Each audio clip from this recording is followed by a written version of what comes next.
پیر مہر علی شاہ صاحب، سبحان اللہ، جیسے سیدی اعلیٰ حضرت ہے نا، آئے ہائے، پیر مہر علی شاہ صاحب بھی کمال کی شخصیت ہے. اللہ نے کمال کا عشق رسول عطا فرمایا اور کمال کا علم بھی عطا فرمایا. مگر آپ کا ایک واقعہ سنیے گا آپ. ایک بار ایک پادری آپ کے پاس آیا، عیسائیوں کا پادری تھا، اور وہ کہتا ہے کہ قرآن پاک میں آپ کا دعویٰ یہ ہے کہ تمام چیزوں کا ذکر ہے، ہر بات کی اس کے اندر جو ہے وہ ڈیٹیل موجود ہے. تو امام حسین تو آپ کے نبی کے نواسے ہیں اور اسلام کی خاطر اتنی بڑی قربانی دی، کربلا کے میدان میں سب کچھ لٹا دیا، لیکن ان کا ذکر تو قرآن مجید میں موجود نہیں ہے.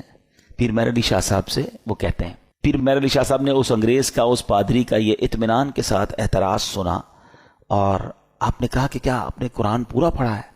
وہ پادری کہتے ہیں ہاں میں نے پورا قرآن پڑھا ہے، اور قرآن میں اپنی جیب میں رکھ کے گھومتا ہوں، جو بکلیٹ تھی قرآن کی وہ ساتھ ہی رکھتا تھا. تو آپ نے فرمایا اچھا ایسا کرو کہ قرآن پڑھو میرے سامنے. تم کہتے ہو ذکر نہیں ہے، میں تمہیں بتاتا ہوں کہاں ذکر ہے. قرآن پڑھو. کہاں سے پڑھوں گا؟ کہیں سے بھی پڑھو، قرآن جدھر سے بھی پڑھنا ہے پڑھو.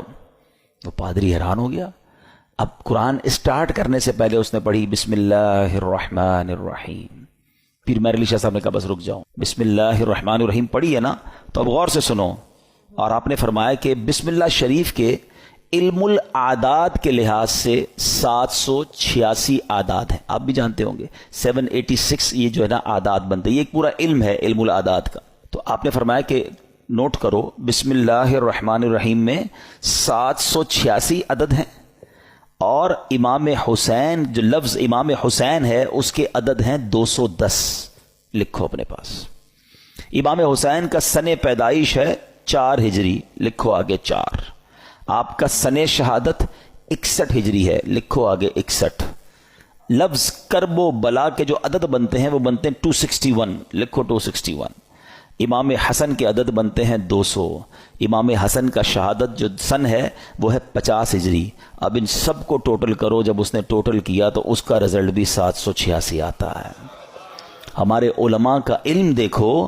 اب اس پادری کے سامنے آپ فرماتے ہیں ابھی تو ایک ہی آیت پڑی ہے، اس میں امام حسین کا نام بھی موجود ہے، ان کی پیدائش کا سن کا ذکر بھی موجود ہے، امام حسین کی سال شہادت کا ذکر بھی موجود ہے، امام حسین کے بھائی جان امام حسن کا نام بھی موجود ہے. اس آیت سے پتہ چل گیا کہ یہ دونوں بھائی بھی ہیں. آگے چلو گے تو قرآن میں اور بھی اس طرح کے واقعات مل جائیں گے. اللہ اکبر. جب پادری نے بسم اللہ الرحمن الرحیم کی تفسیر کا یہ انداز پیر مہر علی شاہ صاحب سے سنا تو اس کا دل نور ایمان سے جگمگایا، وہ کلمہ پڑھ کر مسلمان ہو گیا.